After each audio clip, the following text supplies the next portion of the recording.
Good afternoon and welcome to the Tuesday, July 21st, 2020 meeting of the Finance, Budget, and Personnel Committee. We'll call the meeting to order and we'll note that a quorum is present. First item on the agenda is to identify any potential conflicts of interest. The items on the agenda, I assume you've read them. Does anybody have a conflict with any of those items that you'd like to claim? If not, we'll move on to citizen comment. So this we'll take comments from the audience at this time. If there's anybody in the audience who would like to make a comment, please come to the podium and state your name and give your comment. Second call, last call, we'll move on. Next up is the consent agenda, the minutes of the July 2nd, 2020 special meeting, the minutes of the July 7th, 2020 regular meeting, bills and payroll, report of personnel actions, June Treasury report. What's your wishes? Moved by Paschal to approve, second by Spiros. Discussion? If not, all those in favor say aye. Aye. Opposed? So carried. Okay, there are no items removed, so we'll move on to item number 6. Request to recommend approval of a 2-year extension of the current contract for auditing services with Clifton Larson Allen, presented by Ron Allen. Ron, that was formerly Clifton Gunderson, wasn't it? Many years ago. It was Schenck. We had Schenck, and then they merged with Clifton Gunderson and someone else formed CLA. Okay. Ron, you're going to take this for us, though? Yep. Okay, thank you. Thank you, Ed. So what you have is a recommendation to approve CLA for 2 additional years as our auditor. They've been our auditor since 2013. I'm real happy with their service. They've kind of helped us get through a lot of changes. I call them quite a bit during the year. They're real responsive.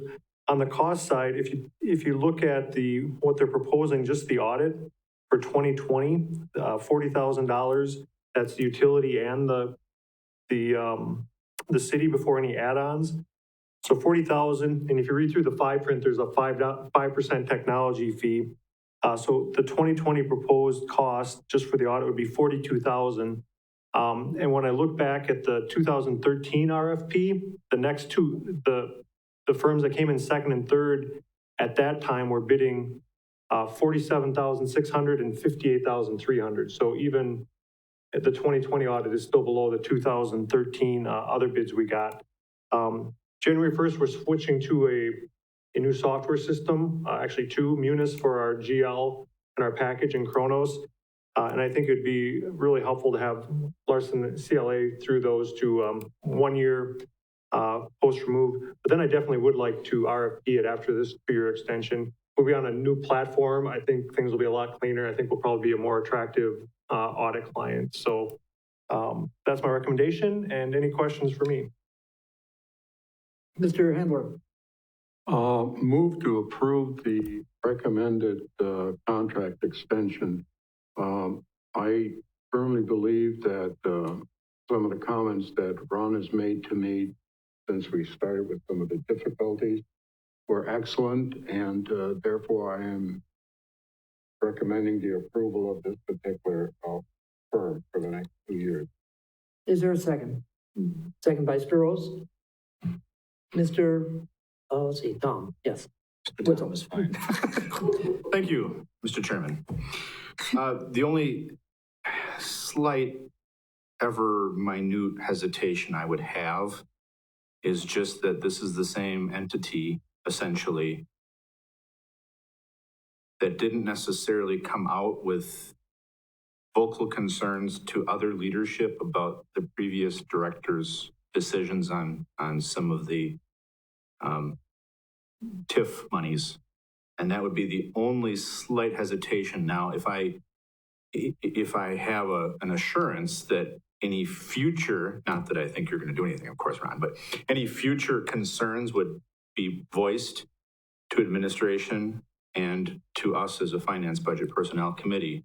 If I had assurance that any, and granted, again, whatever occurred was not illegal, was not wrong, it just maybe was ill-advised, I'd like the assurance that we're going to be aware of those potentially ill-advised issues being brought to us in the future? That's a tricky question there. Tell you things I don't possibly might not know at this point. I think between Ehlers and, the way Steve and I approach things, if it's a question, we put it out there. Any big changes, we try to bring forward. We started some reporting, so we bring forward some reporting on a few things. I can't guarantee, that nothing bad will ever happen again, but, I think we approach it kind of really straightforward as best we can. I just want to make sure that, should you win the lottery and decide you're done next week, that whoever replaces you isn't maybe as upfront as others, and therefore that's why I'm, a little bit concerned. But if we have an assurance that there's, some level of information coming to us, if there's any level of concern or thoughts, then I would feel much more comfortable. Okay, I've got Mr. Hendler next and then Mr. Parr. You're next, sir. Thank you very much, sir. I thought about that too, Tom. Some of the, the things that we were faced with, but I also believe that I think the company did its best, but I don't think, if I could be as blunt as I could be, I don't think some of these things were all passed on to us. Steve? Yeah, a couple things. First of all, I think that CLA officials, John Troutman and the rest of their group, definitely got the point of those discussions about, wanting to hear more from them as part of the audit as to what they see in some of those issues. And secondly, I think that Ron and I are so in tune that we'll be asking those questions as part of the audit process, trying to get a sense if there's anything that even, may go beyond what their formal review would normally be to make sure that those kind of questions are being brought up. I mean, Ron has been on top of this since the day he got here pretty much, and I think we definitely want to make sure we don't go the wrong direction. Who was this the same outfit that wrote that management letter report this year? Correct, yep. They do management communications along with the audited financial statements. This was the first year I have seen such a detailed management letter. And that is exactly the kind of thing that this council needs to see. And the auditor needs to be reminded every once in a while, I think, that he actually works for the council. He doesn't work for Ron, and he doesn't work for Steve, and he doesn't work for the mayor. He works for the council. And basically, he's here to provide us with that advice. That was probably the best management letter I've seen in 20 years of doing this. So, I mean, I was pleased with that. It's the kind of thing that would have kept us out of trouble a long time ago. So as long as they can continue doing that and continue building the council's faith in it, I'm tending to go along with it. Any other discussion? If not, are you ready for the vote? All those in favor, please say aye. Aye. Opposed? Motion carries. So the contract will be extended for 2 years. Thank you very much. Thank you. Next up on the agenda is request to recommend plan for assessing services effective January 1, 21, presented by Steve. Steve, go on. Thank you very much. We've had this topic before, so I won't say a whole lot. I'll just remind you that, again, we're in a scenario where as of December 31st, 2020, our current assessing contract with Grota Appraisals LLC from Menominee Falls will expire. And the question at hand is what option do we follow going forward, starting with January 1st of 2021. We've talked about this in previous meetings. We've examined the different options. They really are still the same three that we've talked about all along. Grota has proposed a 2-year extension of the existing agreement, and they bumped a little price increase in there. You have that in your packet. And so one of the options would be to continue with them with a negotiated price increase of some type. The other two are solicit proposals from other contractors using an RFP, request for proposal process, or update the former city assessor job description and look to hire the staff person, going back to the days when we had Joe and Spencer here in 2017 and before. The real key element for right now, and I've talked to the chairman about this and mentioned this to the committee 2 weeks ago, we really need your direction, especially if you're considering something other than option one, because time is of the essence. We're into the second half of the year, and we have to have some idea where this is going. So staff continues to recommend option one. We believe that that's the best approach, to stay with Grota for another 2 years, allow the current deputy city assessor more time for his development. He is pursuing courses and training and workshops, those kind of things to improve his skills. And also, we would want to work through some of the things we have going on right now, the issue with the big box stuff that we've been through and some other things, and then to look at pursuing either option 2 or option 3 in 2022.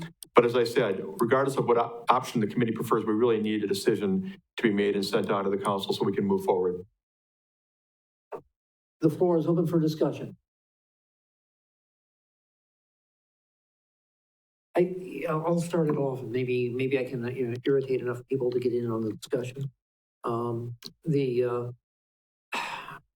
This isn't just a matter of money, as far as I'm concerned. And what I'm more concerned about is that we as a council have enough faith in whatever method of assessment we choose to believe that the citizens are getting a fair deal. And what complicates it right now is that we are out of the range of acceptable in our assessment. We're below 90%. We're going to have to, by state law, we're going to have to do something. We're going to have to do a revaluation of some sort or another in the next year, 2 years, whatever. I guess my biggest problem with the proposal that was originally made was that the current assessor wanted to do it it showed up in the CIP over a period of 5 years. It was in the 5th year. Well, there were payments in 2021 through 2024. Or 2021 through 2025? I think it was 4 years. And again, that's staff putting that together. I mean, that's not being told that by the assessor, but it's obviously got to be a multi-year approach, whoever we use. Of some type. It doesn't necessarily have to be that long. The way the current assessor explained it to us, that he wants to do it as a multi-year approach. Yes. Right. And I've been through 2 of these in my life. They're no fun. And the council better be ready to take some flack no matter what happens, because nobody likes seeing the value of their house go up because their immediate assumption is their taxes are going to go up also.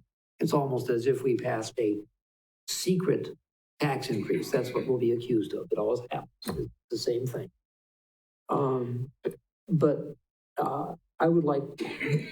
I think I would fall on the side of wanting to look at RFPs to see what's available and what can be done, with full knowledge that we need to go through a revaluation, and knowing that it's not just the normal run-of-the-mill assessing services that they're going to do. It's going to be leading a team probably into a revaluation. I would like to see what the proposals are for that. So I'm not going to make a motion because I'm in the chair, but obviously the chair would look favorably upon that kind of a motion. I don't know, but again, the floor is open for discussion. Mr. Wetzel. See, I told you I'd make him mad at to talk. Thank you. I would have a hard time with a 2-year extension because there's been so many things that have come up and concerns that have been expressed. So a 2-year extension is a difficult thing for me to swallow. I like the idea of it being in-house because I think a person that lives here in the community has much more at stake. I think that they'll do a better job, but I also understand the concerns around that. So I would be open to an RFP with the idea that if the prices aren't coming in, if we're not hearing what we'd like, we maybe have the chance to do a 1-year extension with the current assessor, but I'd really have a hard time with the 2. The other question I have is if we do go to a alternate option for assessing services, where does that leave us as a city with some of our open issues that are open based on decisions made by our current contracted assessor?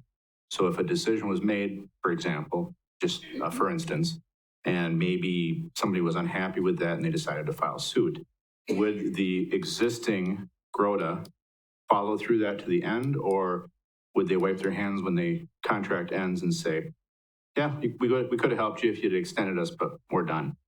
Where do we sit with that? Because that would be of concern too, if they've made decisions that we're now on the hook for. Steve, can you respond to that? Yeah, that second part is a contractual issue, and I'm not really sure the answer. I mean, when Joan Spencer left in 2017, there were some things that carried on from her time, and she provided assistance and was part of the dialogue that went on in those cases. But in the case where you have a contract with somebody like this, I'm not sure what their role will be after their time actually expires of the contract. But I would think they may well have involvement in terms of cases that they put together what they believe the assessed value is. They're the ones who did it, not the person coming in after them. But I don't know that. I do want to go back to a point that the chairman made a minute ago. Just to clarify, you got to separate in your mind the maintenance or annual contract with the revaluation. Even if we signed on to grow to, let's say hypothetically for another 2 years, if we decided even during that 2-year period, we wanted to start looking at doing a revaluation, because if we continue below 90% for more than a couple of years, we're going to have to be doing one. We would be bidding that out. That's not something we're going to automatically sign on with the provider. It's not contained in their contract proposal. It would be a totally separate thing that we would, there's other qualified contractors. There's one I've been talking to recently. There's others who would gladly make good bids for a revaluation. So it's the way that Grota said over 3 years, or the way he laid it out when he was here, that's not necessarily what you're signing on to. That's a separate event entirely from a contract of this nature. Anybody else down there? Okay, that's news to me, Steve.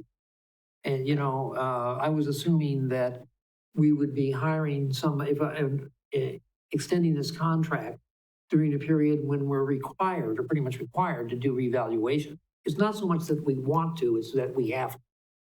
And if we are hiring an assessor for one thing, why would we bring in a whole different team? I would expect if we extended this contract, we would instruct Grota to staff up for the revaluation during that extension and beyond, perhaps. I can understand that. We're required to be doing a reassessment after 4 years below 90%, what the state says. This is our first year below 90% of the ratio between assessed value and equalized value. In fact, Jim has told me before, he expects us to go actually nudge back above that next year. Now, I don't understand that. This is not my world, but he thinks it may be, slightly above 90% in this next, calculation. But whatever it is, I mean, and I get your point that this would seem to be the lead into a revaluation. We will be bidding that out.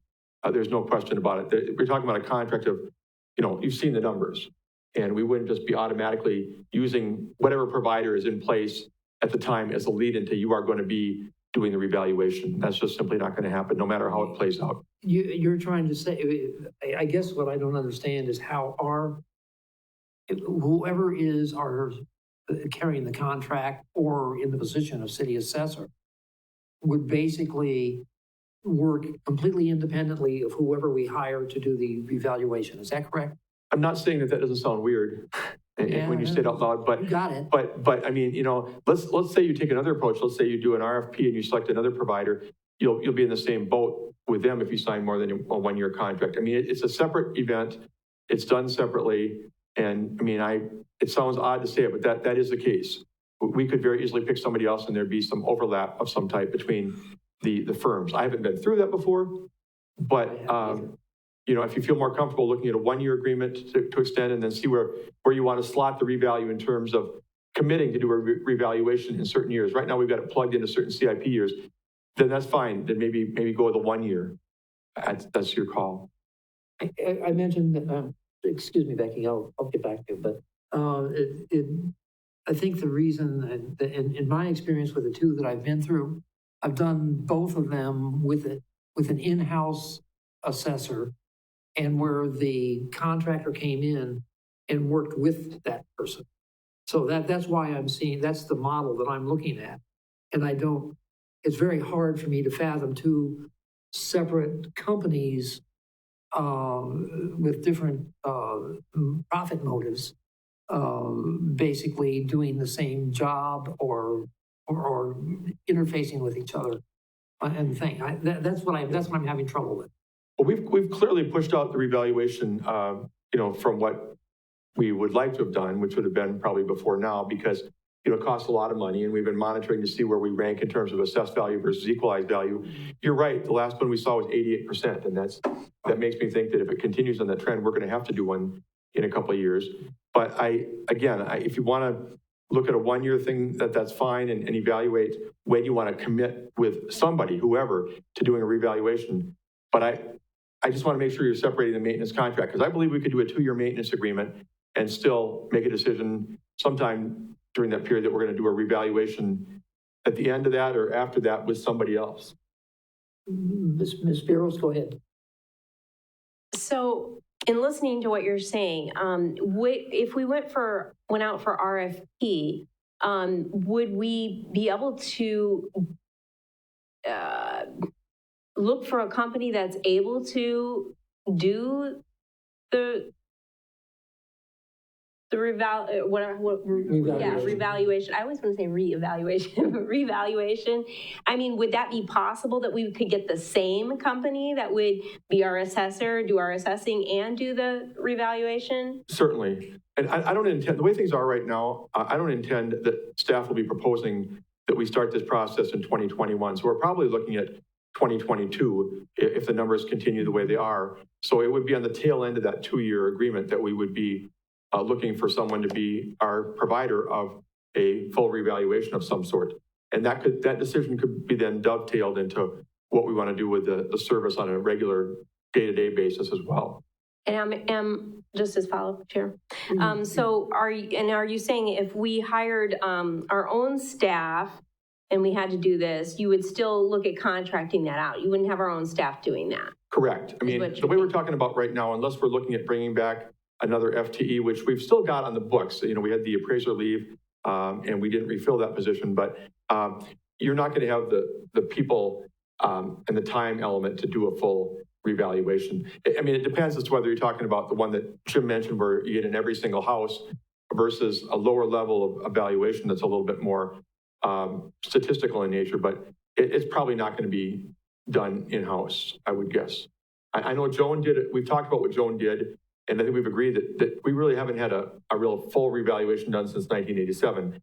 She did over a period of time using different groupings, different areas, different types of homes to accomplish it. But I think we'd be looking at something with a contractor, I believe. I mean, again, there's nobody to talk to at this point. And I haven't talked to Joan about what she actually did, but that's my understanding is what she did took a period of time and at that time they had 3.6 FTEs, if not 4, on board.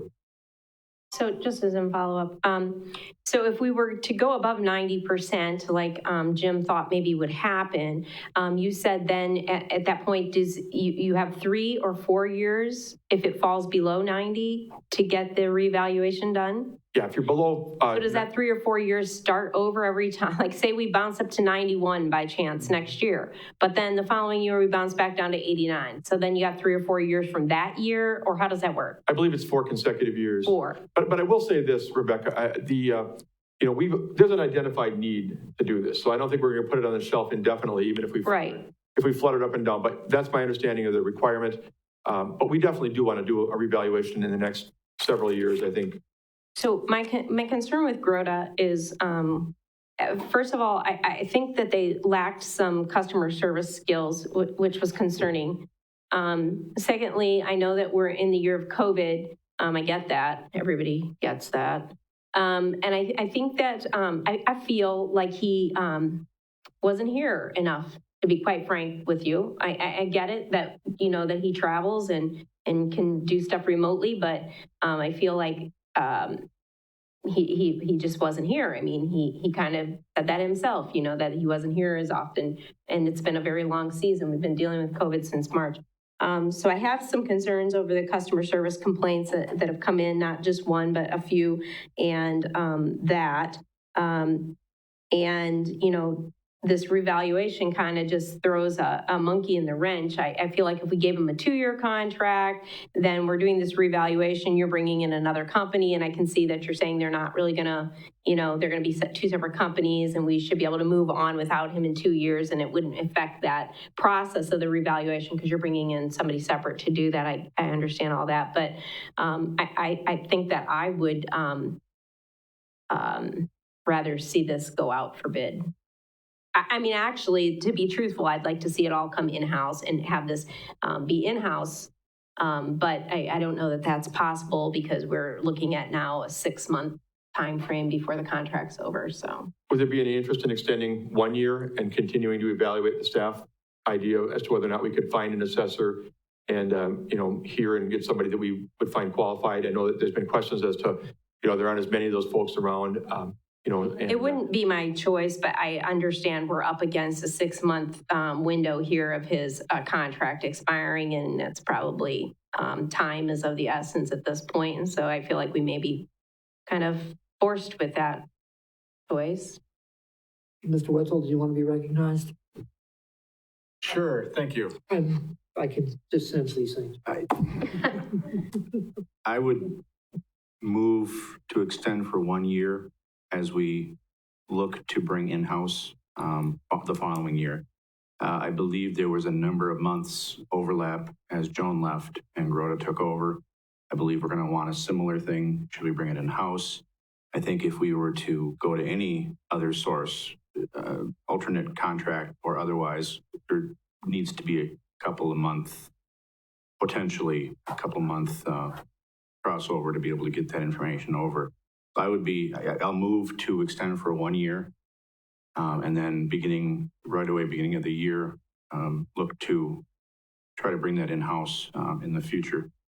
And if I may, Go ahead. I'll just wait for a moment. Is there a second? Second by Mr. Hemler. Okay, now you can have the floor back. Thanks, I didn't want to muddy things up. I understand that there's this strong desire to do a full reevaluation, and I understand that, and I'm sorry, I can't find the presentation that was presented to us to see all the different information and the numbers and the dates and all that. So I'm going by memory here, but if I understand correctly, the last reevaluation was 10-ish years ago. Mm-hmm. One before that, 10-ish years ago. The one in the 80s was the last full walk through everybody's house type reevaluation. And so we're 35 years past, roughly. So I understand that there's that need, but there just seems to be a hunger, almost a hunger to get it going. And I don't really understand why we feel this need to just get it going. We're fluttering a little bit below for a couple of years. Now we're a little bit above for a couple of years. Now we're one year below. Next year, it wouldn't surprise me at all, especially with the current climate. If we ended up again above, reset the clock, so to speak, for the 4 consecutive years. I'm not really quite grasping why there's such a desire to let's get this going in the next couple of years. If we're teetering right around that 90% up and down and up, I think we're okay. I guess I'm not really understanding why there's such a feeling of need to get that done. For me, quite frankly, let's wait as long as we can. Yes, we know it's coming. Yes, we know that the next reval is going to be a walk through every single building and reassess.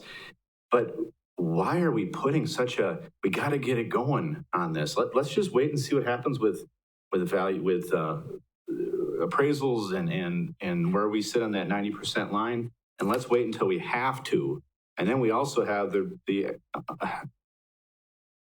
the understanding that we can provide to our citizens saying, we're up against it. We can't help it. We're forced by state law to do this. Let's just hold that out as long as we can, I guess is what I'm saying. One of before Steve's answer, one of the things that I know I probably expressed that air of urgency also in my comments. And the reason I do that is because the farther we let things get out of whack, the more the greater the margin of correction will be when it's finally done. And I think the public can tolerate small increases or increases that make sense in some way or another. But if we were out by 15 or 20% and all of a sudden there was a 15 or 20% adjustment, I think the public would really be upset with that. I mean, they would really have a lot of trouble with that. And they might even make a case of negligence on the part of us elected officials for letting it get that way or the staff are letting it get that way also. We'll always blame it on the staff anyway, so it doesn't matter. But go ahead, Steve. Thanks, Ed. Yeah, there's two things. First of all, I think some people believe it's a revenue issue, and you have to remind yourself that if suddenly we had a revaluation and every property in the city doubled in value, we wouldn't collect all that much additional revenue because the state has us locked in with levy limits. It's really more of an issue of equity. And I think that's one of the things that happens if you don't have a revaluation for an extended period of time, is that people's homes, as you go down a block, are no longer really in sync with each other based upon who's been looked at. They've done some improvements, so they've gotten a bump up, others haven't. I know that even the mayor has pointed out some of the issues with recent sales and how the market value and the assessed value aren't particularly close. So it becomes more of an equity issue than anything. But I understand what you're saying. We're not legally required to at this point yet, and which is good for us because it's a lot of money. You've seen it in CIP, how much money we're talking about if we do the full thing. Yeah. Again, I would like to say, though, just respect to the motion, you're talking about a 1 year, re-upping with the current provider with the idea of looking at maybe staff assessor. Keep in mind that I think the idea of doing the revaluation, whatever you do that, whether it's in 2 years or 3 years or whatever, is a separate event. I mean, you're going to, if you only have one assessor and you have one person in the position that we have Keith in right now, you're looking at an outside contractor doing the revaluation. So that will be something where you'll get a lot of other companies bidding. I've heard from one who is a quality company. I'm sure there's others. It won't necessarily be any particular company, but that'll be a separate process. Go ahead, Mr. Wetzel. Thank you. Just want to make sure it was me that you wanted talking. Oh, I got blinded by the light. Okay. Again, I understand the concerns about houses being way out of whack. If a house is suddenly worth 50 grand more than it had been, a person would then pause and say, why? Is it because they suddenly have a new bathroom? Because they suddenly finished the basement? Is it because that something occurred to that house that perhaps hadn't been done by permit as is required? And therefore, shame on the property owner. It's not us or the staff that's saying, hey, your property is worth a whole lot more because you didn't, it's on the property owner. And the same goes, I think, for a house. If somebody buys a house, they're buying a house at a certain appraised level. And if suddenly it's found to be worth a whole lot more, well, they got a good bargain. Yeah, again, I don't really understand how that, to your point, maybe, but I don't know that that's a big concern. I think the other big thing, and this will be my last comment for the topic. I was going to say for the night, but hold on. The floor is yours. I think the other thing, when it comes time for revaluation, it is all about getting the information out to the people. And I think it's all about hey, this is something we have to do. This is something that hasn't been done for 35 years. This is something about equity. And this is not about raising taxes. This is about making sure that properties are appropriately assessed so that however it gets crafted, but we really need to make sure that the public understands what's going on and that they don't think that a mill rate stays the same and suddenly they're assessed at this much higher and therefore they're paying this much more tax, but instead that there's an adjustment that happens to the mill rate to maintain the same level. And I think if we can get out in front of something like this, that's going to be the big key. And I fully expect that it'll be a contracted service that will have to be used for this revaluation, especially if we are bringing in our services in-house. We have a motion and a second. Oh, Steve, go ahead. Thank you. Just to say, you make an excellent point. It'll be a lot of PR at that point needed because, in fact, nothing will change. I don't see the state anytime soon modifying levy limits, which means that from year to year in the budget, we're going to be able to levy the amount we did last year, plus net new construction, plus maybe some adjustments for debt and those calculations. But effectively, our margin for increasing the levy is not going to be that great. So a windfall of additional assessed value is not going to be meaning that they're going to pay 50% more taxes. But that is an important point to convey to the residents so they don't think it's all about raising revenue, because it's really not. Any further comments? If not, we'll have a motion on the floor. And Deb, can you go ahead and read that back, or what you got of it, please? Yes, the motion is to sign a 1-year extension of the current contract with Groda Appraisals for assessing services effective January 1st, 2021, and evaluate having an in-house assessor in the future. Okay, we have a motion and a second. You've heard the motion. All those in favor, please say aye. Aye.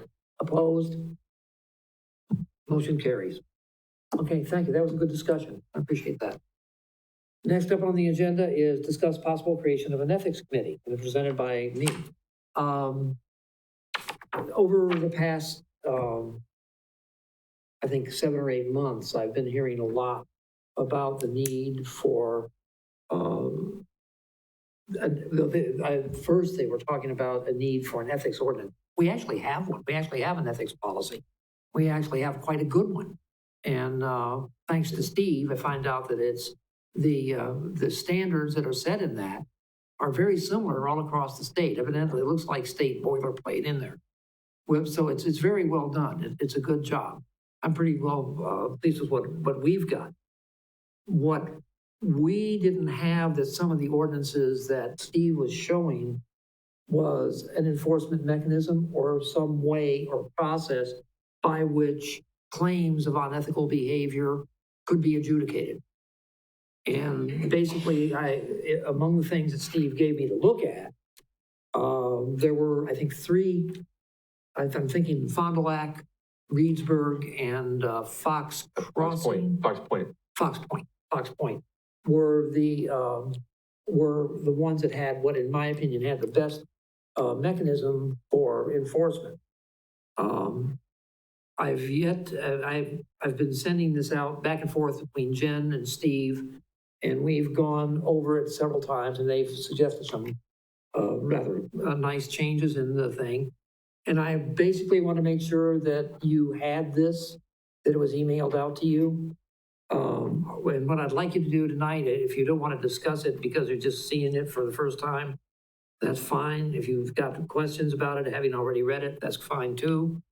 But what I want to do is let you stew on it for 2 weeks or so and bring it back at the next Finance, Budget, and Personnel Committee, and see what you want to do with it, and see what you want to do in particular. Steve, did you have any comments over what we've done, what I've done here? And I really didn't. I think you're in a good place, having put this draft together and now give these folks 2 weeks. I mean, they got flooded. I sent them 50 pages on the agenda packet of 7 other communities, and now you just got them a draft yesterday. I think that giving them 2 weeks to look over it, come up with some questions, any concerns they have, and come back for a good discussion of this body would be a good thing. All right. And I think the one thing that I wanted to do was answer the question, why do I think I need to do this? And I think I did that in the paragraph.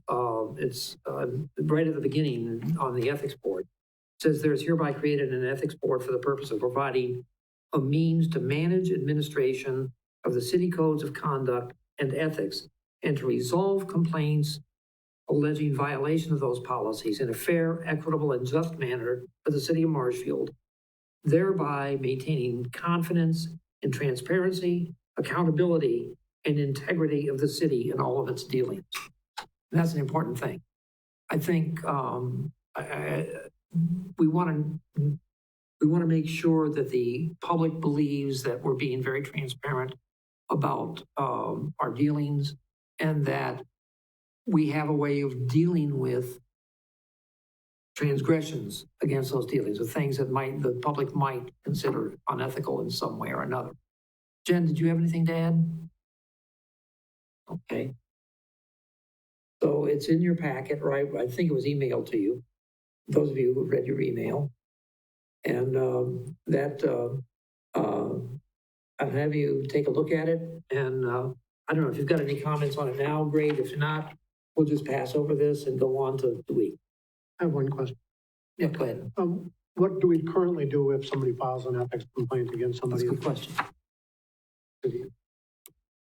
Yeah, depending on the type of concern, we take all claims seriously. And so ultimately what we would do is look into the concerns and then work with the appropriate group to take action.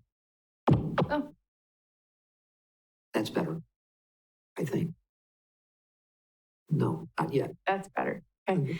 So to repeat what I said, ultimately what we'd do is we'd listen to the concern, look at that concern, look into the situation in general, and then work with the appropriate group for it, depending on what department it falls into. Okay, so it's on a department by department. Mm-hmm. And that's done on basically a staff level, is that correct? Mm-hmm. Correct. Right. But essentially, it's only if there is something, if there is some sanction that needs to be taken, except for an employee. With an employee, usually the supervisor has the ability to take a sanction. But if it's not an employee, if it's an elected official or an appointed official, somebody that's appointed to a committee or something like that, there's basically no mechanism to deal with that because staff can't really handle that one. So what we want to do is take it out of the hands of the council and put it in an independent body that will fairly and justly adjudicate it and take it from there. So that's that's part of the reason. I hope that answers your question. Anybody else? If not, we'll just move on and go on to item number 9, which is other items for future agendas. Anybody have any? Jen, you got anything? No new policies coming up? Not yet. Okay. Ron? Steve? Okay. No, we'll be bringing, I know, no, it's been a long day. It's been a long day. Okie dokie. Anybody down there? If not, the chair will entertain a motion to adjourn. Motion by Wetzel, second by Handler. All those in favor say aye. Opposed, we stand adjourned.